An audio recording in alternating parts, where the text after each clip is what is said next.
So hermeneutics contributes greatly to the salvation of a soul. So ito po ay, dito po natin nakasalalay ang ating kaligtasan ng ating kaluluwa. Mali po ang ating pag-aaral at unawa sa Biblia, mali po ang kalalagyan po ng ating kaluluwa. So yung the principle of prayer, simulan po natin yung the principle of prayer. So,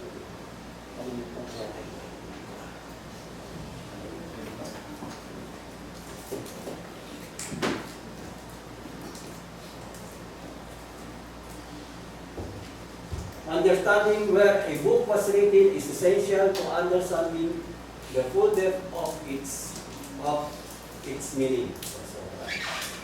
It grounds the meaning of words and phrases, their symbolism, tone, and overall message in the real-time context of the author and the original readers. Ito po isang mahalagang bagay kapag tayo po ay bumabasa para maunawaan po natin ang kalalagayan at ibig sabihin. Meron po tayong sinasabi na para maunawaan po siya, lumagay ka sa kanyang sapatos. Diba, ginagamit natin yung salita na yun? Lumagay tayo sa kanyang sapatos para maramdaman natin kung ano yung kanyang nararamdaman at maunawaan natin siya. So, ganun po, yan po ay prinsipyo po ng hermeneutika.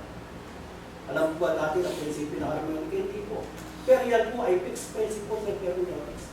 So, pumupunta po tayo dun sa time, doon sa kaisipan, sa panahon, at ng anang tinatawag na sinulat. Kailan ito sinulat. It situates the text within the real world, historical, cultural, political, and social frameworks, enabling more accurate and meaningful understanding. So marami pong talata sa Biblia na hindi po natin alam kung saan ito'y sinulat. Hindi po natin maunawaan yung pinakamalalim, yung malalim na ibig sabihin ay yung real intent ng sulat. Okay? Bigyan po natin ng halimbawa, dito po sa dako po ng Israel. Ito po ay dako ng Israel.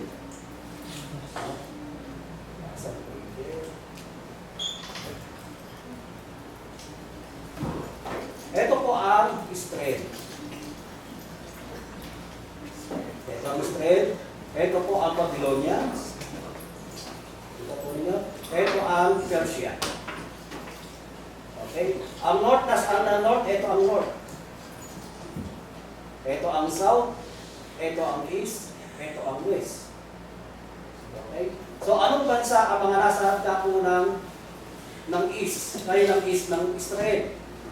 Arabian Desert, Babylonia, Media.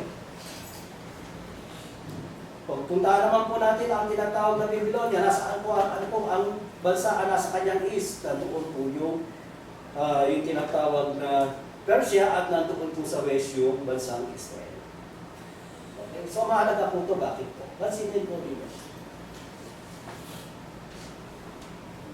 Doon po sa Isaiah chapter 27 verse 8, at sabi po rito, in measure by sending it away, you content with it. He removed it by his cloth wind in the days of the east wind. Ang tanong po dito, ano ang kahulugan ng salitang east wind?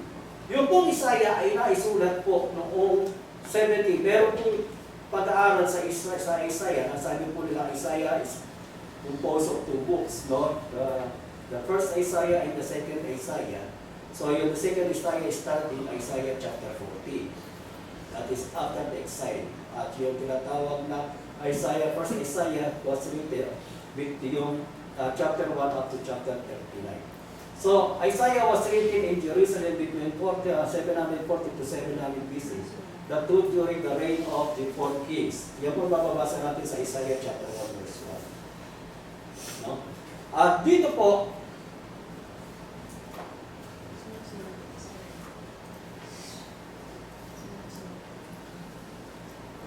so yung pong east wind was a hot and dry and strong cold, strong that came from the Arabian desert. So balik po tayo dito.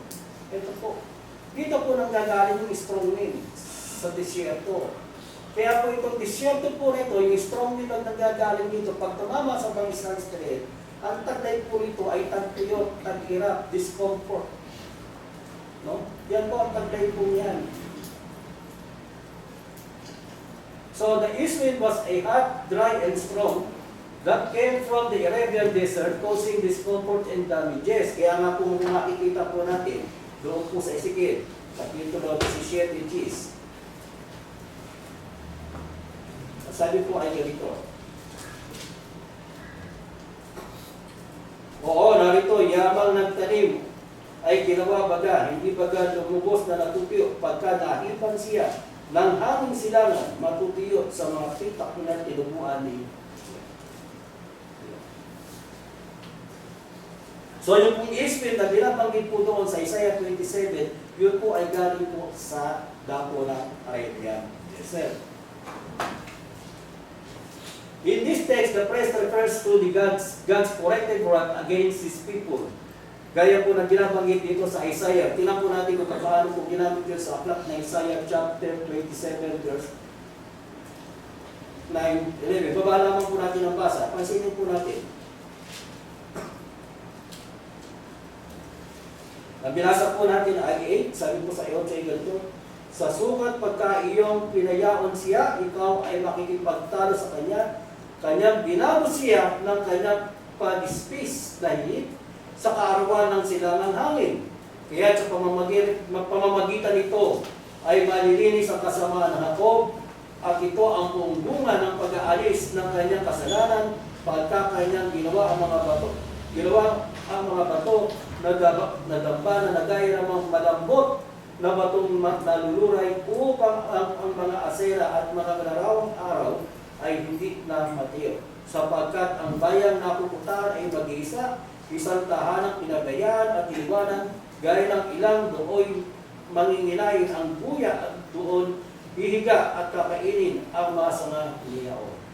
So mapapansin po natin, doon po yung tinatawag ng east wind, ito po ay symbolism ng tinatawag na galit ng Diyos, that is a corrective grace of God sa bansa ng Israel. So pag dumating po yung east wind sa kanila, ito po ay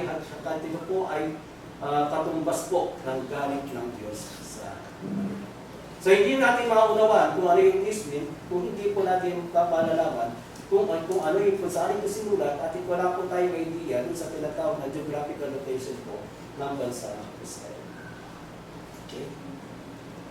Doon po sa Isaiah chapter 46 verse 11, ito po yung paboritong gamitin ng Iglesia ni Cristo. Sabi po, calling a bird of prey from the east, the man who executes my counsel from a far country, indeed I have spoken it, I will also bring it to pass, I will have purposes, I will also do it. So mapapansin po natin, ginagamit po ng intensity upang i-represent, no? Yung pong salitang far country. No? So the INC 1940 represented the text from the author's geographical context, taking instead academic book to twist the meaning. So ang ginagawa, kinukuha niya salitang far country. At gumagamit pa, ginagamit yung ibang talata ng Biblia, yung salitang far is, para po tumukoy anya sa Pilipinas. So, ano ginagawa po niya?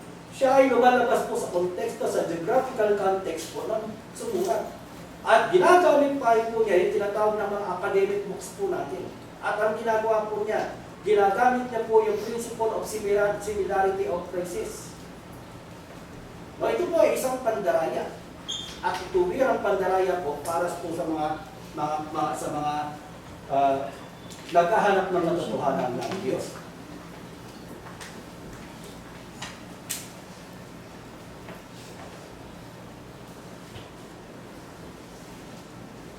The text spoke of Cyrus, king of Persia, to rebuild the temple of God in Jerusalem. Pansinin po natin sa Isaiah chapter 44, verse 28.